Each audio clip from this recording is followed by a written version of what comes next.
Uma grande honra e um grande privilégio voltar, reencontrar os irmãos depois de algum tempo.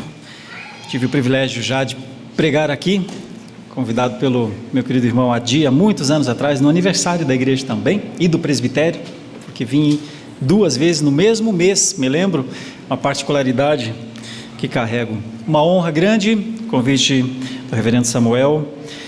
Na pessoa dele quero cumprimentar todos os irmãos da Igreja Presbiteriana Betel, aqueles a quem a gente já se conhece há algum tempo, caso como do presbítero Vinícius, lá do Rio Grande do Sul, inclusive, aos irmãos que a gente vem se conhecendo, Marcelo aqui, seminarista lá do Rio Grande do Sul também. Louvar a Deus pela vida de cada um e por estes 50 anos desta preciosa igreja neste lugar. Enquanto ouvia o coral cantar, passou pela cabeça rapidamente aquilo que os nossos irmãos e nós um dia estaremos louvando lá em Apocalipse 4 e 5, tem uma passagem que mostra que haverá um dia em que esse louvor será tão grande e tão forte, que até quem não sabe cantar, cantará, eu acho. Eu me senti um pouco assim ali, parecia que era um coral de anjos cantando. Que coisa linda de se ouvir, certamente Deus se agrada disso. Parabéns aos meus irmãos todos envolvidos, vieram lá da Baixada, aos irmãos que estão aqui. Meus queridos irmãos, eu estou um pouco tocado nessa semana, aqueles que me conhecem um pouco mais sabem, eu estou sofrendo com os meus irmãos lá do Rio Grande do Sul, sofrendo muito mesmo, por isso, peço mesmo que os irmãos orem. Reverendo Samuel, eu fui pastor lá em Porto Alegre também, eu também, e nós estamos, dói em nós cada grito de socorro que chega, mas Deus tem tudo sob o seu controle, e eu, em nome do povo gaúcho também, agradeço as orações dos irmãos, uma oração em momento público de celebração, orar para que Deus faça a sua obra lá, continue a fazer a sua obra lá.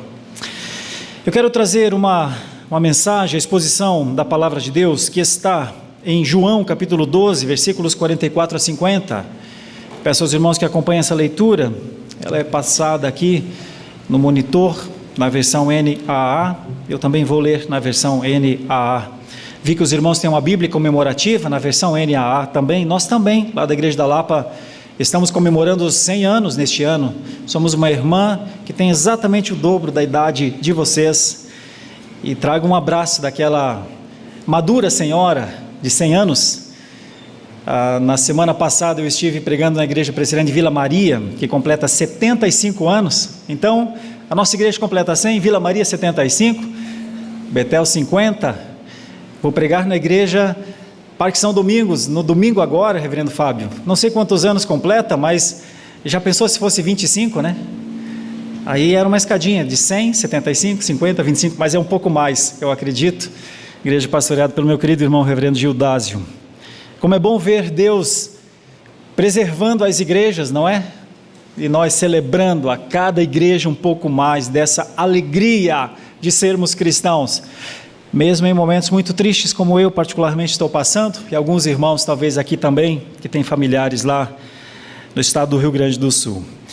O texto diz: e Jesus clamou, dizendo: quem crê em mim, crê, não em mim, mas naquele que me enviou. E quem vê a mim, vê aquele que me enviou. Eu vim como luz para o mundo, a fim de que todo aquele que crê em mim não permaneça nas trevas. Se alguém ouvir as minhas palavras e não as guardar, eu não o julgo, porque eu não vim para julgar o mundo, e sim para salvá-lo. Quem me rejeita e não recebe as minhas palavras, tem quem o julgue. A própria palavra que falei, essa o julgará no último dia. Porque eu não falei por mim mesmo, mas o Pai que me enviou, esse me ordenou o que dizer e o que anunciar. E sei que o seu mandamento é a vida eterna. Portanto, as coisas que eu digo, digo exatamente assim como o Pai me falou. Enquanto eu trazia um abraço dos irmãos da Igreja da Lapa, preciso cumprir um pedido que uma família muito amada de vocês aqui, a família do presbítero Alexandre e da Miriam, também manda um grande abraço para vocês. Quando eu coloquei no conselho que eu estaria aqui hoje à tarde, ele disse: gostaria de estar lá, mas está num compromisso inadiável, mas gostaria de externar também gratidão a Deus por este aniversário, ele que passou tantos anos aqui e é presbítero nosso lá na Igreja da Lapa hoje. Meus irmãos, a mensagem desta passagem é muito simples, talvez uma das coisas que nós mais ouvimos ao longo da nossa caminhada, que Jesus Cristo é o único e suficiente Salvador. E aqui ele faz uma declaração tripla. A primeira declaração dessa passagem parece ser que Jesus diz que a sua autoridade repousa no fato de ele ser o Filho de Deus. A autoridade de Jesus repousa neste fato, simplesmente, ele é o Filho de Deus.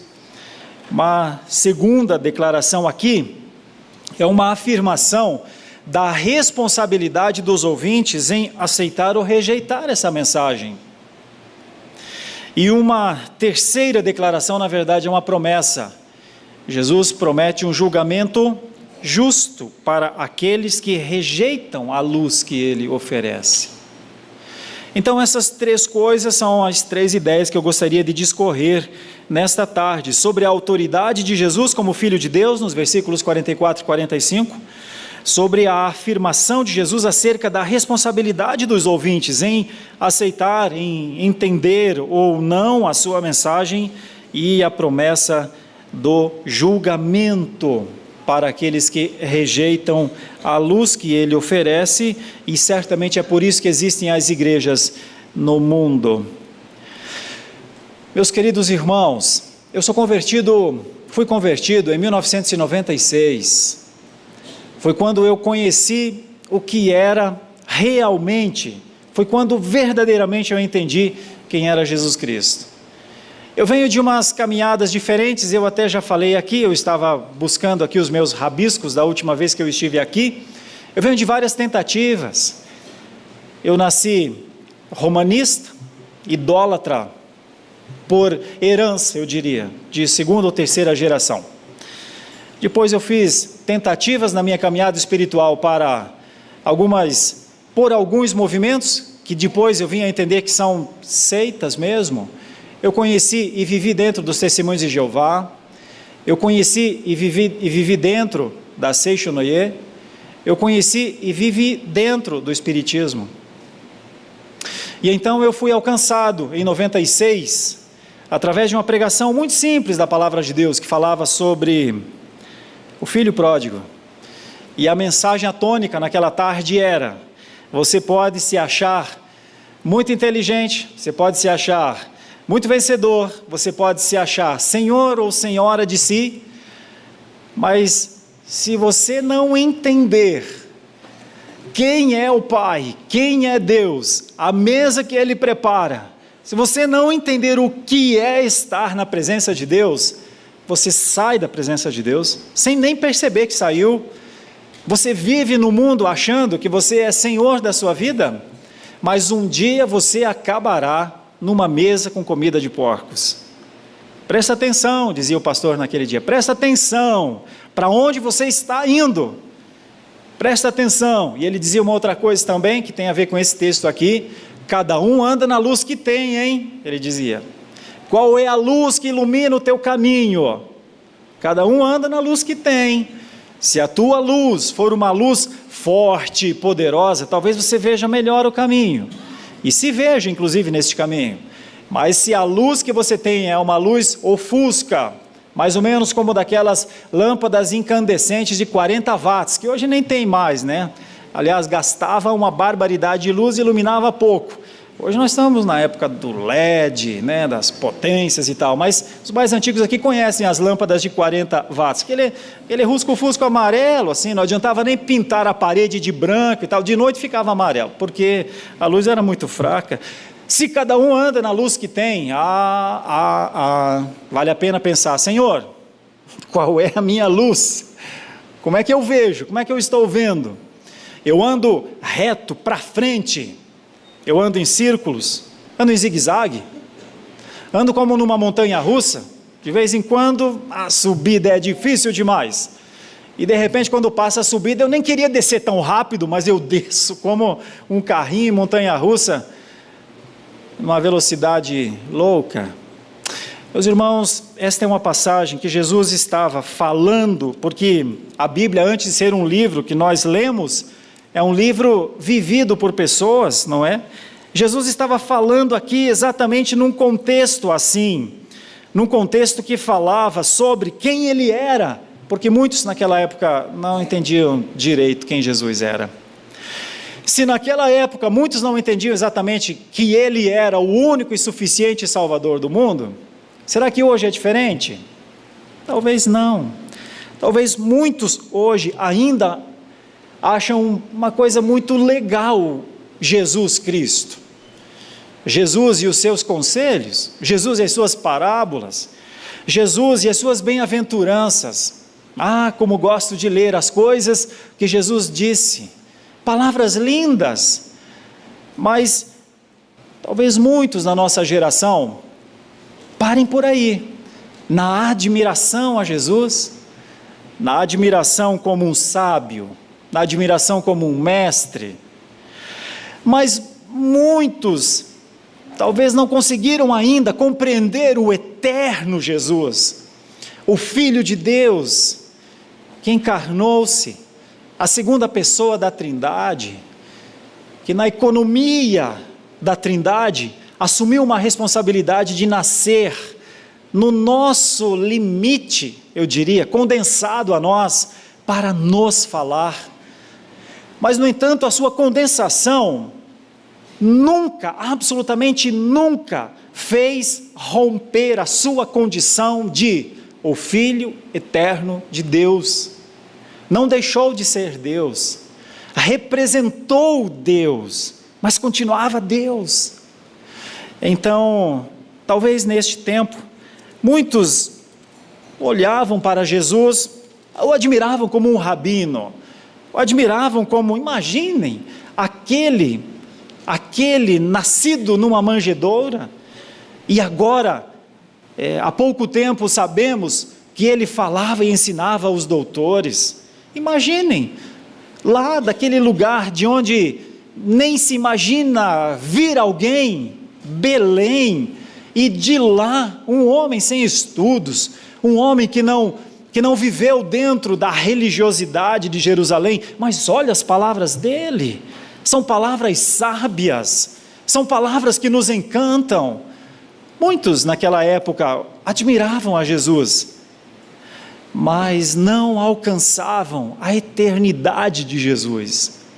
Eu falava com o reverendo Samuel, o reverendo Adi, agora há pouco, presbítero Joel, uma das coisas que mais me impressiona num homem chamado Jonathan Edwards, eu estudo um pouco este homem, um avivalista, um pregador do século 18 e 19, 18 na verdade, nascido em 1703 e falecido em 1758, lá nos Estados Unidos, é que esse homem, depois de viver uma vida entregue ao Evangelho, de ser o pregador, junto com outros homens, como George Whitefield e outros homens, de ser o grande pregador dos dois grandes avivamentos americanos, de 1734 e de 1740, em que milhares e milhares e milhares de pessoas foram convertidas e tiveram suas vidas mudadas, transformadas, impactadas mesmo, e passaram a viver por uma nova esperança.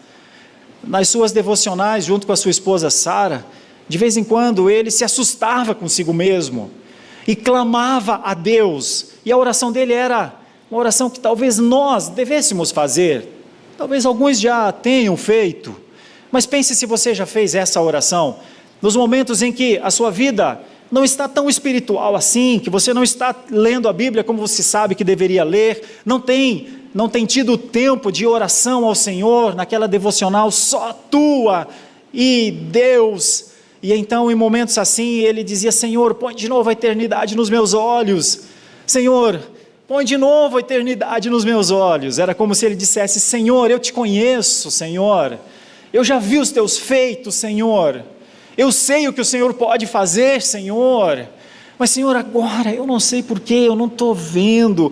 Talvez ele não estivesse vendo muitas conversões, talvez ele estivesse abatido com a sua dificuldade devocional, talvez ele estivesse triste com a educação dos seus 10 filhos, talvez ele estivesse preocupado porque lá naquele lugar onde ele estava, em Stockbridge, entre os índios moicanos, Talvez os índios não estivessem se convertendo, sendo convertidos como ele esperava. E então, em meio às suas dores, de vez em quando ele clamava assim: Senhor, põe nos meus olhos a eternidade.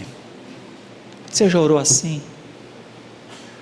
Você já orou assim na busca por tentar compreender Deus e seus desígnios, o poder e a graça e a misericórdia deste Deus, que o mundo não encontra? Todos dizem que creem em Deus,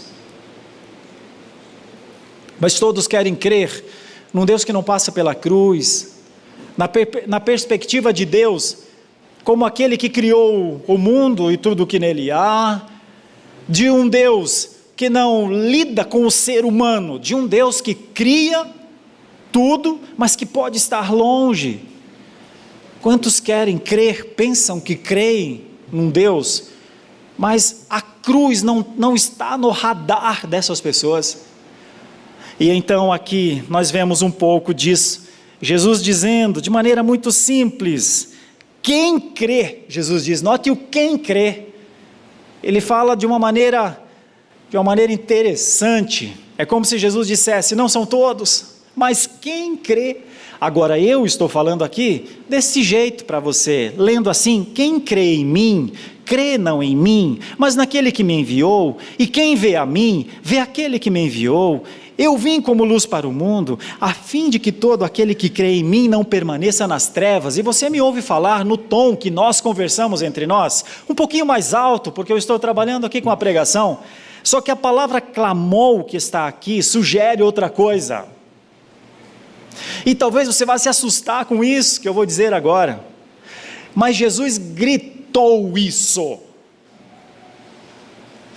O clamar aqui, no vernáculo original, sugere que Jesus teria dito, mais ou menos, como eu vou dizer agora: quem crê em mim, crê não em mim, mas naquele que me enviou, e quem vê a mim, vê aquele que me enviou. Eu vim como luz para o mundo, a fim de que todo aquele que crê em mim não permaneça nas trevas. Você se assusta, nós presbiterianos não pregamos assim. A gente prega numa tonalidade musical que fique dentro da musicalidade da nossa voz. Eu falo em Lá, então provavelmente o mais grave do meu Lá é o Mi maior, e o mais alto talvez um Ré, alguma coisa assim. É como se Jesus grasnasse aqui. Por que Jesus faz isso? Será que não é porque ele olhava para as pessoas e via gente que estava com ele, mas que nunca havia crido verdadeiramente nele? Que não creria quando ele passaria pela cruz, que estaria entre os que diriam: crucifica este homem, crucifica este homem. Será que não?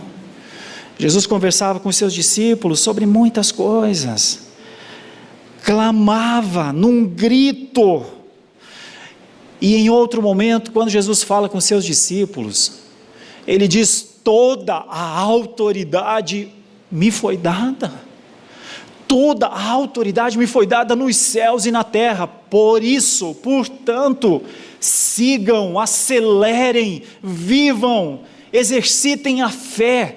Toda a autoridade me foi dada para que vocês sejam os discipuladores das novas gerações, porque quem crê em mim vai fazer isso. Jesus está falando isso aos seus discípulos lá atrás, em João, de novo. Na verdade, ele um pouco à frente, que eu estou em João 12. Em João 14, quando ele estará se desconectando dos seus discípulos visualmente, materialmente, ele vai falar desta autoridade. Um dos discípulos diz assim: está tudo certo, está tudo bem. O Senhor diz que vai para um caminho, parece que o Senhor nos chama para um caminho, mas eu não sei qual é o caminho. Como saber o caminho? E ele fala: meu Senhor, vocês estiveram tanto tempo comigo e não sabem ainda o caminho. Pois olhem para mim, porque eu sou o caminho, sou a verdade e sou a vida. E a ênfase lá do texto é: eu, somente eu, ninguém mais, ninguém além, só eu sou o caminho, não há outra verdade. Só eu sou a verdade, não existe outra vida, só eu tenho a vida. E nós conhecemos pela palavra de Deus uma outra passagem que Jesus diz: eu vim para que tenham vida. Foi para isso que eu vim. Eu vim para que tenham vida. Vocês não a teriam, mas eu vim para que vocês vivam. Vocês não viveriam, vocês seriam eternamente mortos, mas eu vim para que vocês vivam. E quem crê nessa palavra vai compreender Deus. Quem crê nessa palavra, quem vê a mim, vai ver aquele que me enviou. O ser humano não pode ver a Deus. Ninguém verá a Deus nesse campo que nós estamos. Ninguém verá a Deus. Nós não podemos ver. Deus é espírito, Deus não está materializado em nada. Nós não temos como ver a Deus, mas nós podemos ver Deus em Cristo, porque Ele é a expressão exata da glória de Deus. Você entende o que é poder contemplar o Criador dos céus e da terra como Pai? Porque Cristo nos apresenta a exata glória de Deus. Era sobre essa autoridade que Jesus estava falando. Isso é a autoridade do Filho de Deus. Isso é a eternidade do Filho de Deus. Por isso que eu e você, quando adentramos uma igreja, e eu louvo a Deus por isso, eu vinha vendo e pensando, como Deus tem feito a obra, né? Eu vi os irmãos orando aqui, as irmãs orando, que estiveram quando isso começou. Eu perguntei ao presbítero Joel: desde quando você está aqui? Ele falou: 32 anos. Puxa, minha idade praticamente. Eu estranho alguns rindo. Irmãos, pensa o que é 32 anos aqui? É porque eu tenho 53, está tudo certo. 32 anos aqui, alguns 50 aqui, é isso? Lá na igreja da Lapa nós temos o presbítero Ângelo, que está há 89 anos lá. Sim, ele está forte e animado, com a sua bengalinha. E eu perguntei para ele: como é que o senhor chegou aqui, presbítero Ângelo? Ele falou: no colo de mamãe. Uau! Com aqueles coeiros de 89 anos atrás, provavelmente. Veja, irmãos, é maravilhoso isso, saber que Deus vai preservando a fé, sustentando as famílias. Irmãos, mas eu também vejo adolescentes aqui, lá em cima. E nós estamos em uma igreja de Jesus. Não as paredes, embora tudo isso seja muito lindo, esta é uma igreja belíssima. Mas ela reflete um pouco, talvez, da beleza de Jesus, quando nos seus arcos, numa linguagem eclesiástica, aponta para o céu. A igreja da Lapa também é assim, nos seus vitrais, porque não são janelas de igreja, né? São vitrais. Então, tem uma linguagem, uma beleza aqui, que aponta verdadeiramente para Deus. E é lindo estar em uma igreja, mas existe alguma coisa ainda mais lindo do que uma igreja linda. Existe o Senhor da igreja, o cabeça da igreja. Existe aquele que nós só podemos ver por fé. Existe aquele que nós só podemos ver quando o Espírito Santo abre o nosso entendimento. Existe aquele que se tornou o Senhor absoluto, Salvador e Senhor. Existe aquele que tem autoridade sobre nós, sobre mim, sobre você, sobre os mais idosos aqui, aos mais jovenzinhos aqui. Uma autoridade senhoral, uma autoridade de comando, a autoridade eterna do Filho de Deus. Nós comemoramos 50 anos aqui da autoridade eterna do Filho de Deus, que quis que uma igreja nascesse neste lugar, e começou a reunir líderes neste lugar, e começou a ter pregação neste lugar, para que alguém se assentasse em um banco e ouvisse: Deus te ama, expressou este amor no seu Filho. E então muitos de vocês, talvez, que se assentaram pela primeira vez em um destes bancos, creram no Filho de Deus, foram salvos pelo Filho de Deus, não só para ser um grande benefício. A salvação é um grande benefício para nós, mas talvez o nosso maior benefício, além da salvação, é que já não temos mais livre-arbítrio para cair. Foi-nos tirado a condição de cair, ou seja, o Senhor se assenhorou da nossa vida, nos mantém como filhos de Deus, e nos aguarda lá no fim do caminho, naquele lugar que eu citei, Apocalipse 4 e 5, quando todos, de todas as tribos, povos e raças, estão cantando e louvando, santo, santo, santo é o Senhor, digno é o Senhor de receber a honra e a glória e o louvor. E então aquilo que nós fizemos aqui, por alguns anos, 50 aqui, 75 lá na Vila Maria, 100 lá na Igreja da Lapa, 130, 140, 150 em outras igrejas, se torne como parte da nossa adoração. O tempo nosso aqui é parte daquele todo chamado eternidade. Um dia, meus irmãos, nós viveremos definitivamente na glória, sob o governo absoluto e a autoridade do Filho de Deus. Jesus está falando sobre isso. Jesus não estava falando para que pessoas gostassem do cristianismo. Jesus estava falando para que pessoas crescem nele de verdade. Talvez nesta tarde, a maioria de nós aqui já crê. E então, uau, que coisa boa. Nós vamos todos para lá. Que coisa boa. Mas já pensou se houvesse e talvez que haja uma nessa tarde, que foi convidado por alguém, que foi amado por alguém e que está aqui neste lugar, mas não consegue ver ainda esse Jesus que esse pastor está falando, esse Filho eterno de Deus, o único mediador entre Deus e os homens. Já pensou se houver ou uma nessa tarde, que essa pregação pode trazê-la para a salvação, ou pode decretar, dizer para ela que haverá um julgamento, porque essa passagem vai falar de um julgamento já já. É para isso que igrejas existem, é para isso que a pregação precisa ser exercitada, para que aqueles que são do Senhor e têm seus ouvidos e seus olhos abertos, creiam, e aqueles que não são, não conseguirão crer, porque a fé não é uma obra nossa, a fé é um dom de Deus, é Deus que dá. Por isso, se você já crê em Jesus Cristo como o Filho eterno de Deus, agradeça, porque não foi uma obra sua, foi Deus que fez isso na sua vida, e talvez esteja fazendo na sua vida, na vida da sua esposa, do seu esposo, seu filho, da sua filha, do seu neto, da sua neta, seu bisneto, sua bisneta, tudo isso porque a eternidade vai alcançando as gerações. Mas tem uma coisa a mais que esse texto nos mostra, além da defesa da autoridade do Filho de Deus, os versículos 46 e 47 parecem afirmar a responsabilidade dos ouvintes em aceitar ou não aceitar a mensagem de Jesus. E estes versículos 46 e 47 então nos apontam para algo chamado luz do mundo, para que todo aquele que crê nele não fique nas trevas.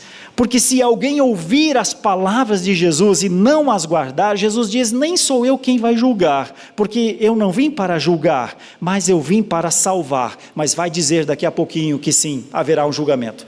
Meus irmãos, eu conheci o Rio Grande do Sul muito cedo, e sou filho de gaúchos, então em 74 eu já estava por lá, e é o estado dos meus pais. Eu sou catarinense, mas sou de cultura gaúcha, sou nascido no oeste de Santa Catarina, em que o bar já diz tudo, né? Então, assim, a gente tem alma gaúcha, a gente brinca, porque toda a nossa história, toda a tradição é toda gaúcha. E nós já estivemos lá como igreja presbiteriana em 1870, plantando uma igreja na cidade de Rio Grande. Por desentendimentos na liderança da igreja presbiteriana da época em que Alexander Blackford estava aqui, Simonton estava no Rio de Janeiro, Blackford aqui, por um desentendimento, o missionário que estava lá em 1870, um holandês, ele deixou a obra missionária no Rio Grande do Sul, e de 1870 a 1952, não houve nenhuma pregação reformada no estado do Rio Grande do Sul. Então, em outras palavras, nós como Igreja Presbiteriana do Brasil, por 70 ou 80 anos, nós temos uma dívida com esse estado da nossa federação. Por cerca de 80 anos, não teve um pregador reformado lá, não teve um pregador da Igreja Presbiteriana do Brasil lá. Em 1952, um homem chamado Antônio Elias, já falecido, foi e deu início a uma das igrejas, a Igreja Presbiteriana da Azenha, no bairro da Azenha, em Porto Alegre. E então, depois disso, algumas igrejas foram sendo plantadas, mas com uma dificuldade enorme, porque a igreja no Rio Grande do Sul sempre enfrentou dificuldades enormes. Mas depois houve uma segunda igreja, a segunda igreja, na verdade, no bairro da Tristeza. Depois a igreja do Cristo Redentor, onde o reverendo Samuel foi pastor e hoje o reverendo João Batista é pastor. Depois algumas outras igrejas na região metropolitana, como a igreja presbiteriana de Canoas, pastoreada hoje pelo reverendo Daniel Alves. Mas irmãos, pensem num ônus, pensem numa dívida histórica de 80 anos. E hoje, no estado do Rio Grande do Sul, são 497 municípios, nós só temos igrejas presbiterianas em 37 lugares. Só são 17 igrejas organizadas e algumas outras, e congregações. Então, pensem, como igreja presbiteriana, nós não alcançamos ainda 10% do estado do Rio Grande do Sul, com essa teologia que liberta, com essa teologia que aponta para a luz, com essa teologia que aponta verdadeiramente para a salvação, não como obra humana, mas como um operar da graça e da misericórdia de Deus.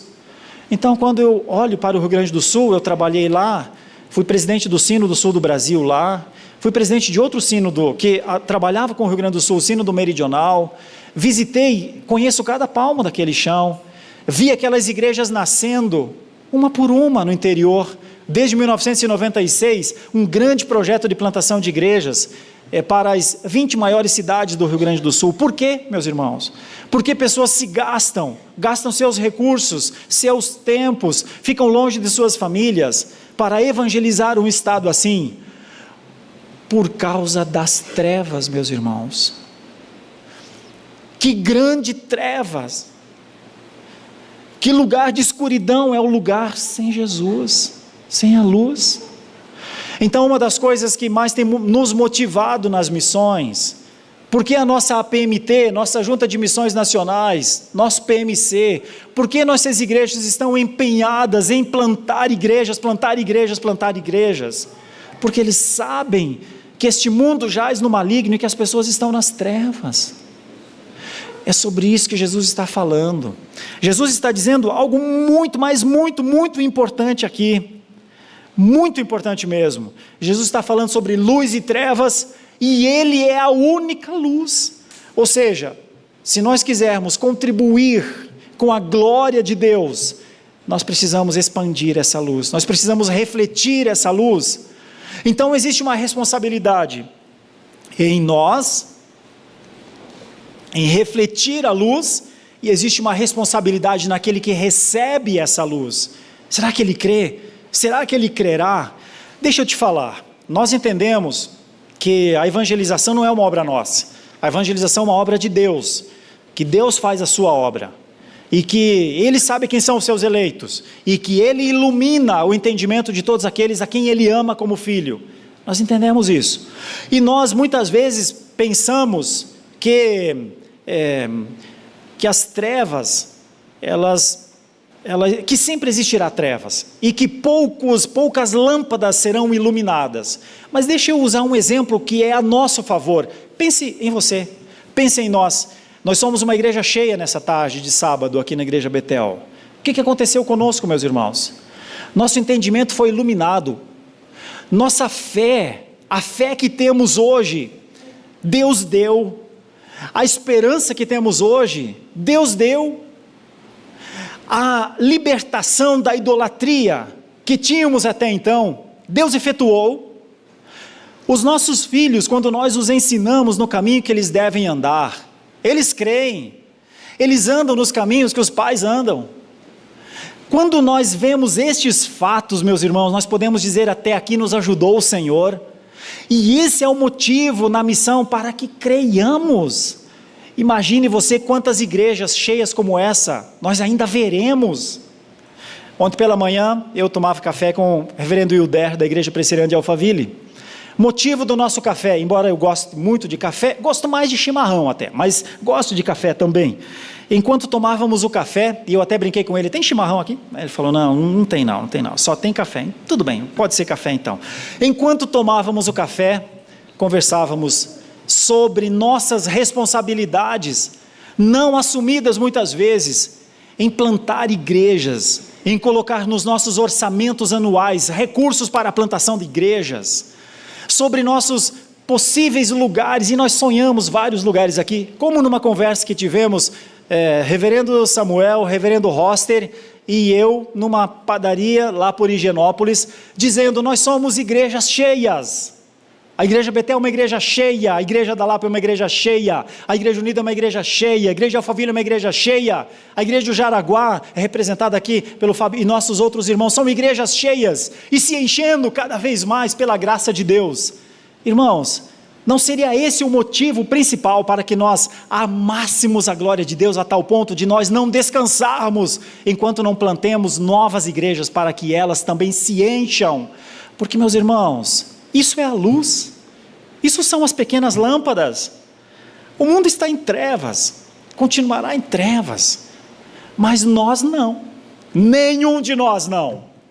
Por isso, se houver alguém aqui nesta tarde que talvez ainda não tenha sua mente iluminada por Cristo, eu oraria assim, que o Espírito Santo usasse, eu clamaria, como eu tenho clamado pelos nossos irmãos lá no Rio Grande do Sul, para que essa tragédia toda, esse momento tão doloroso, irmãos, eu recebo imagens, que às vezes eu fecho a tela, porque eu conheço cada canto do Rio Grande do Sul, a cidade de Porto Alegre eu conheço toda. Quando eu vejo aquela cidade tomada, eu fico pensando, quando pessoas estão nos telhados, quando pessoas são encontradas, um bombeiro recebeu uma notícia tão triste, porque ele está lá nos barcos, andando por todos os lugares, puxando gente para dentro do barco, chegando com os barquinhos cheios na usina do gasômetro, descendo gente, voltando para pegar mais gente nas ilhas, Ilha da Pintada, o Delta do Jacuí, tem muitas ilhas em frente a Porto Alegre, porque aquilo é um mar praticamente, é um rio, o Rio Guaíba, mas na verdade é um lago enorme, é um delta gigantesco, e então Porto Alegre está no nível do mar, todos os rios do estado estão descendo, Rio dos Sinos, Rio Caí, Rio Jacuí, todos os rios têm bilhões de metros cúbicos de água ainda descendo, o rio já está a 5,16 metros, eu vi agora enquanto estava chegando, e vai chegar a 5,5 metros acima do nível do mar, quando nós vemos aquelas pessoas naqueles lugares, e eu vi a reportagem, quando uma pessoa disse para um bombeiro: tem uma notícia para te dar, seus pais morreram, foram achados mortos agora. Ele olhou para a pessoa, fechou seus olhos e caiu, e ficou chorando por algum tempo, enquanto ele estava trabalhando, salvando outros. Vendo Fábio, foi militar, irmãos que sabem que o dever está acima de tudo, mas tu já pensou um negócio desse? Ele chora ali naquele chão, ninguém tem coragem de falar nada, e então alguns mais choram, repórteres e outros, até o momento em que ele se levanta e diz: estão com Deus, conheceram a Cristo, estão com Deus, mas tenha em mente que ele nunca mais verá seus pais aqui. E então, quando eu vejo aquilo, eu penso: Senhor, usa uma situação como essa. C.S. Lewis dizia isso, reverendo Samuel me lembrava agora aqui à tarde, as grandes catástrofes no mundo podem ser um megafone de Deus, como dizendo: esse é o tempo de viver, pode ser que a nossa vida não seja muito longa neste lugar, conheçam a Cristo logo, porque vocês não conhecem o amanhã. O megafone de Deus é: arrependa-se dos seus pecados, permita-lhe viver num lugar que não haverá pecados, sonhe com esse momento, não se acostume à temporalidade dos tempos, aos limites dos tempos, porque o tempo passa, o tempo voa, nós passamos, nós voamos, mas existe um lugar, existe um destino para os filhos da luz, é aquele lugar. Muitos já se foram, e talvez neste momento, muitos, e esta é a minha oração, as nossas igrejas lá no Rio Grande do Sul, igrejas estão abertas o tempo inteiro. Eu falava com o reverendo Daniel Alves, que é major da Força Aérea, conhecido de muitos de vocês aqui, e ele está conversando com pastores do Rio Grande inteiro, porque nós temos que abrir as nossas igrejas, porque pessoas estão chegando, porque elas não têm mais um lugar para dormir, porque elas perderam um pai ou uma mãe, porque elas não têm mais nada dentro das suas casas. E talvez num momento como esse, alguém estará lá, lhes consolando com a Bíblia aberta, porque é o único consolo que existe, o do Espírito. Irmãos, esta é a luz, essa é a responsabilidade daqueles que a luz lhes é apresentada. E essa responsabilidade vai alcançar um clímax muito grande e muito perigoso, logo a seguir na passagem. Veja o que diz o versículo 48, que vai até o 50. Quem me rejeita e não recebe as minhas palavras, tem quem o julgue. A própria palavra que falei, essa o julgará no último dia. Porque eu não falei por mim mesmo, mas o Pai que me enviou, esse me ordenou o que dizer e o que anunciar. E sei que o seu mandamento é a vida eterna. Portanto, as coisas que eu digo exatamente assim como o Pai me falou. Tenha em mente que isso está dentro do clamor de Jesus. Ele não falou nesse tom brando que eu estou falando aqui. Ele falou como que num grito. Ele falou como que num tom tão elevado que talvez causasse nas pessoas um susto, uma preocupação. Porque esse homem, porque esse rabino está gritando desse jeito? É porque este é o comprometimento do Filho eterno de Deus com os eleitos pelos quais ele morrerá na cruz daqui a pouco. E aquela cruz será como que num campo visual o portal para se compreender quem é Deus. Ninguém compreenderá quem é Deus no mundo se não compreender primeiro que o Filho de Deus veio para salvar o perdido. Mas mesmo ele oferecendo esta salvação, ainda haverá rejeição.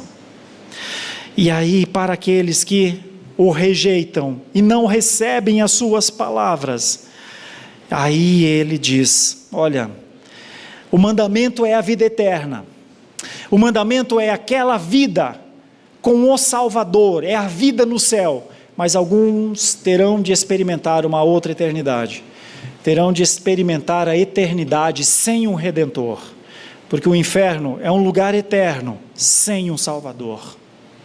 O inferno é o destino de todos aqueles que não têm um Salvador, que não creram na palavra, que a rejeitaram, que acharam que não precisava, que não era o momento da vida deles, porque eles ainda tinham que acertar umas outras coisas antes de então frequentar uma igreja. O inferno é o lugar de todos aqueles que pensam que Deus vai lhes aceitar, porque eles são bons, porque nunca roubaram, nunca mataram, nunca adulteraram.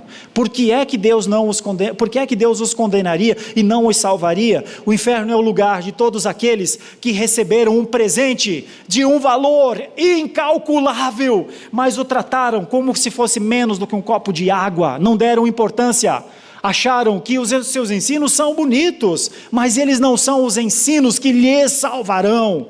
Admiraram as igrejas, admiraram as pessoas, achavam muito interessante quando havia um crente na casa, mas nunca creram, nunca confessaram, porque foram orgulhosos, senhores e senhoras de si, achando que da vida deles, cuidavam eles.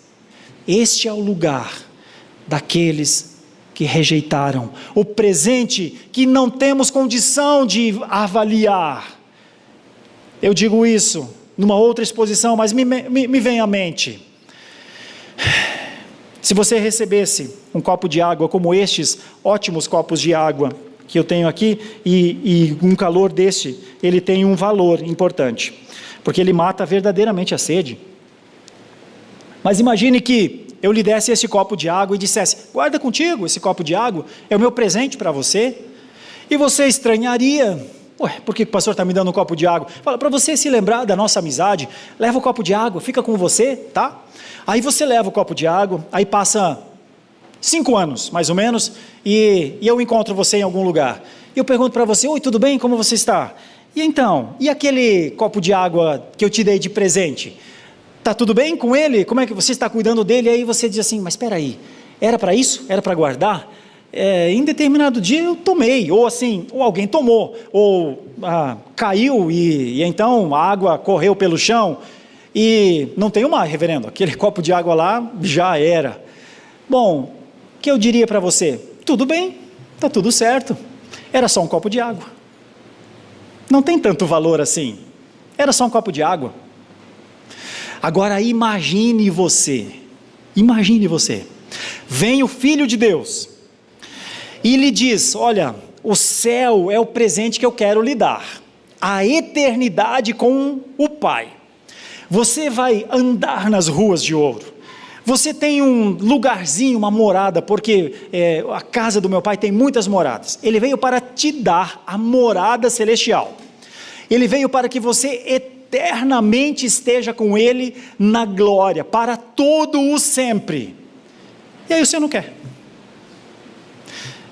Se você não quer, se você não aceita esse presente, se você diz, não, muito obrigado, onde é que você quer ir?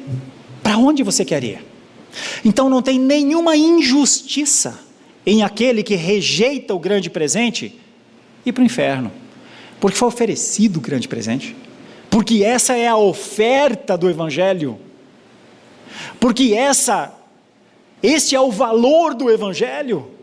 Um copo de água você pode falar, não quero, se eu lhe oferecer, e você vai para o bebedouro e toma.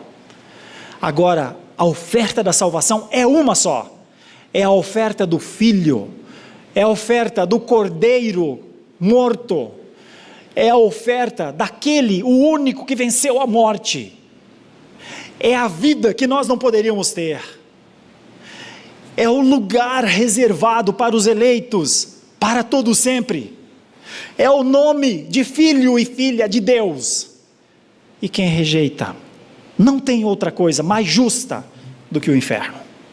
Era assim que Edwards falava, quer ir para o inferno?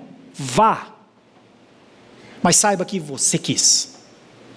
E então, enquanto Edwards pregava este sermão, pecadores nas mãos de um Deus irado, em Enfield, no Massachusetts, algumas pessoas começaram a pensar, eu estou indo para o inferno,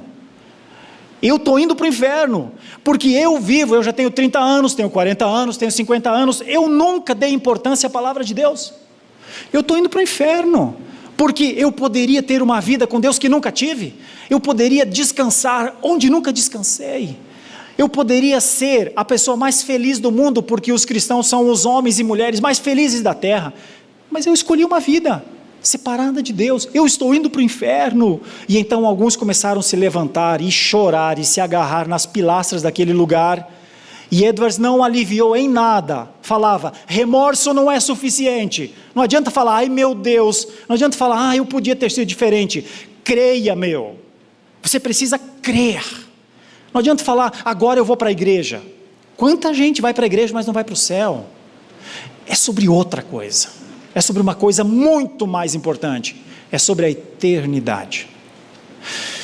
Eu me preocupo muito quando eu falo coisas assim, e adolescentes estão me ouvindo, porque nós temos uma cultura nos nossos dias, de o adolescente continuar infante, até que ele estiver uns 30 anos mais ou menos, e depois ele se decide sobre o que ele quer fazer. Deixa eu usar mais uma vez o exemplo de Jonathan Edwards, com o seu filho Jonathan Edwards Jr., quando tinha 7 anos de idade, e quando este filho saiu para um acampamento, e morreu um amiguinho do Edwards Jr., e quando ele morreu, Edwards escreveu uma carta para o filho estava num acampamento, numa aldeia indígena, longe, imagine vocês, não é correio nem WhatsApp, demorava dias, talvez meses para a carta chegar, onde o menino estava. Sabe o que ele escreveu? Filho, o seu amiguinho morreu, com 7 anos, você precisa considerar a sua vida. Então imagine que eu esteja falando aqui para pessoas de 7 anos ou mais, eu vejo que tem algumas pessoas aqui com 7 anos ou mais talvez, não, todos são com 7 anos ou mais, mas alguns têm 7 anos ou perto de 7 anos, pois era isso que Edwards estava dizendo, como que para você que tem 7, 8, 9 anos aqui, você tem que pensar na sua salvação agora. Criança, creia em Cristo agora. Meu filho, minha filha, creia em Cristo agora, porque você não sabe do amanhã. O teu amiguinho morreu com 7 anos, você também tem 7 anos, confesse a Jesus onde você estiver, creia em Jesus agora, meu filho, onde você estiver, não volte para casa sem crer em Jesus de todo o teu coração, de toda a tua alma, de todo o teu entendimento. Essa é a carta de Jonathan Edwards para um filho de 7 anos de idade. Trago para os nossos dias, é isso que nós temos que fazer com os nossos filhos. Se nós não tivermos autoridade dentro da nossa casa para olhar para os nossos filhos e falar, crê em Jesus Cristo, Ele é o teu único e suficiente Salvador. Se nós não tivermos autoridade para dizer a eles, você é um filho da aliança, você precisa viver no caminho da aliança, seu pai e sua mãe estarão aqui para te cuidar, porque se você não crer em Jesus Cristo, Se a sua vida não for salva por Jesus Cristo, você vai ser julgado, você vai ser julgada e você vai ser considerado como devedor, meu filho. E você vai para o inferno, meu filho, porque você não creu em Jesus Cristo. Quantos de nós fazem isso com os nossos filhos? Eu digo uma coisa para os meus filhos, que por muito tempo eles não entenderam, e às vezes até fico pensando se agora, neste momento, entendem. Eu digo para eles assim: meus filhos, vocês não têm o direito de se desviar. Não têm. Porque vocês nasceram na aliança, vocês foram batizados para Jesus Cristo como filhos da aliança, vocês foram ensinados nas escolas bíblicas dominicais, Cordeirinho de Jesus, Trombeteiro de Jericó, várias escolinhas maravilhosas. Vocês cresceram, fizeram a pública profissão de fé, disseram que creem em Jesus, está dito, acabou, não tem direito de se desviar. Criança estranha isso, adolescente estranha isso, jovens estranham isso, e talvez nos nossos dias até adultos estranhem isso, mas é assim. Se nossos filhos são as heranças do Senhor, conforme a palavra de Deus diz, então nós somos os mordomos dessas criaturinhas e temos de cuidar deles o tempo inteiro, dizendo: anda no caminho, veja a cerca, olhe o precipício, não vá para lá, fique aqui. E filho de crente não atinge maioridade para ter livre-arbítrio. Filho de crente é filho de crente até o último dia do velho crente. Infelizmente os meus filhos terão isso. Eu estarei velhinho, já estou ficando velhinho, mas vou ficar bem mais velhinho ainda. Aliás, estou orando por isso, quero ficar velho. Então, já estou vendo lá pela câmera, inclusive, que estou ficando mesmo. Meus irmãos, eu vou ser um velhinho, dizendo para o meu filho, para a minha filha, para os meus filhos e para a minha filha: você não tem o direito de se desviar dos caminhos do Senhor. Você não pode se desviar. Este é o caminho, esta é a verdade, esta é a luz, anda neste caminho. Se eles vão gostar, se eles vão entender, se eles vão ouvir, já não depende mais de mim, mas de mim depende isso. É sobre isso que Jesus está falando, é essa autoridade, é a autoridade de Jesus que é outorgada aos seus filhos. Por isso nós não temos o direito de viver como se não tivéssemos essa autoridade. Às vezes vivemos, mas talvez em momentos como este, 50 anos desta preciosíssima igreja, em que a autoridade de Jesus se faz visível ao longo das décadas, também seja um momento para que nós pensemos juntos, todos nós, desde aqueles que estiveram aqui na fundação dessa igreja, aqueles que estão entrando talvez pela primeira vez hoje, ou talvez estejam se achegando aí nos últimos meses a este lugar. Uma coisa eu tenho para lhes dizer: a eternidade precisa estar nos nossos olhos, porque a eternidade significa o Filho de Deus. E se nós andarmos sob a autoridade de Jesus, compreendendo que recebemos este valor, este presente, e não podemos tratar como se trata um copo de água, compreendendo que fomos salvos para que não passássemos por aquele julgamento, ou para que não recebêssemos a pena do julgamento que nos aguarda, não recebêssemos a pena, porque a pena foi paga por Cristo na cruz. Ou seja, todo salvo precisa viver de maneira grata, louvando, porque ele não pagará a pena da vida por conta dos seus pecados. Então nós podemos dizer: Senhor, que venham os próximos 10 anos, 60 anos, que venham os próximos 50 anos, para ter a idade da Igreja Presbiteriana da Lapa. Nós já teremos 150 nessa época, quando vocês completarem os 100. Não estaremos aqui, seguramente, mas nossos netos, nossos filhos, nossos bisnetos, provavelmente estarão, porque essa é a eternidade do Filho de Deus nas gerações. Por isso, meus queridos irmãos, louvado seja Deus pela vida dessa igreja, mas o comprometimento fica evidente. Como é que a gente cuida da próxima geração? Como é que a gente educa os nossos filhos? Como é que a gente fala sobre salvação e perdição com eles? Como é que a gente se compromete com o discipulado com eles? Como é que a gente recebe as pessoas que chegam à nossa igreja? Como é que a gente cuida dessas pessoas? Como é que a gente pastoreia? Porque igreja nunca é pastoreada por uma pessoa só. É um pastoreio mútuo. Como é que a gente faz isso? de acordo com a nossa fé. Então vamos comemorar 50 anos de fé neste lugar, a fé no Filho de Deus, e que Deus muito os abençoe. A liderança dessa igreja, aqueles que estão aqui desde os tempos primordiais, a você que talvez esteja chegando a este lugar. Eu finalizo com um exemplo. Falei para vocês, eu sou convertido em 1996. Venho de um mundo muito diferente. Sou um profissional das comunicações. Então eu trabalhava na noite, era DJ, radialista, fazia essas coisas. Até o dia em que eu cheguei a uma igreja e fui amado de tal maneira, amado, cuidado, discipulado, me carregaram no colo, porque eu cheguei tão machucado.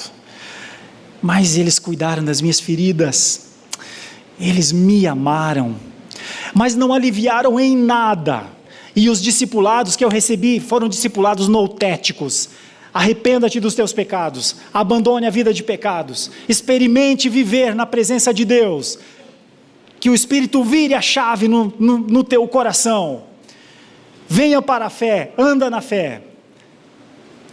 E 96 já faz algum tempo, hoje é 2024, que para mim é muito importante comemorar, porque o Senhor Deus preserva mesmo através das gerações. Que Deus te abençoe, mas não descuida. A autoridade do Filho de Deus precisa ser a nossa autoridade no cuidado das pessoas, no cuidado das pessoas. Comemore os 50 anos, mas assuma o seu compromisso. Não seja um participante da igreja, participe, envolva-se com a igreja, de todo o teu coração, dedique seu tempo, dedique seus recursos. Esse é o maior plano de Deus, é o plano de Deus para a salvação dos seus eleitos, e você está dentro. Não podemos assistir só a obra de Deus, Ele nos comissionou na sua obra. Que Deus nos abençoe, nos dê graça e nos fortaleça. Feche seus olhos, vamos orar ao nosso Deus. Ó Deus, nós somos tão pequenos, Tua obra é tão grande, o Senhor usa formas, meios inimagináveis. Alguns a gente percebe, entende fácil, outros não, às vezes até sofremos com os seus meios, como estamos sofrendo neste momento de dor lá no Rio Grande do Sul, mas sofremos em tantas outras enfermidades que vemos no meio do teu próprio povo.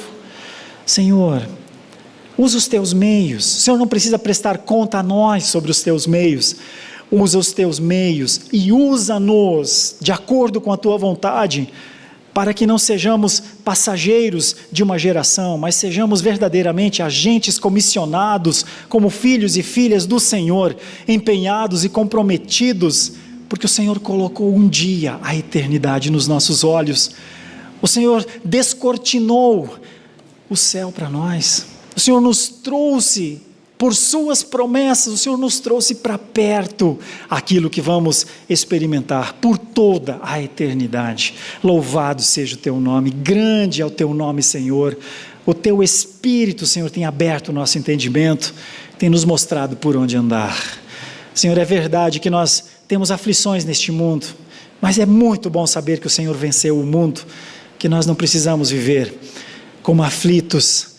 Senhor, é bom demais saber que se buscarmos a Ti, antes de tudo, o Senhor acrescentará todas as coisas que nos serão necessárias. Bom é saber que apesar das noites escuras, bondade e misericórdia certamente nos seguirão. Ah, nosso Deus, seja adorado e glorificado pelo Teu nome, pela Tua grande obra, porque o Senhor já nos mostrou, Senhor, o que o Senhor está fazendo. Senhor, eu Te louvo por isso. E especialmente te louvo por mais este aniversário da preciosa igreja Presbiteriana Betel neste lugar. Em nome de Jesus Cristo. Amém e amém.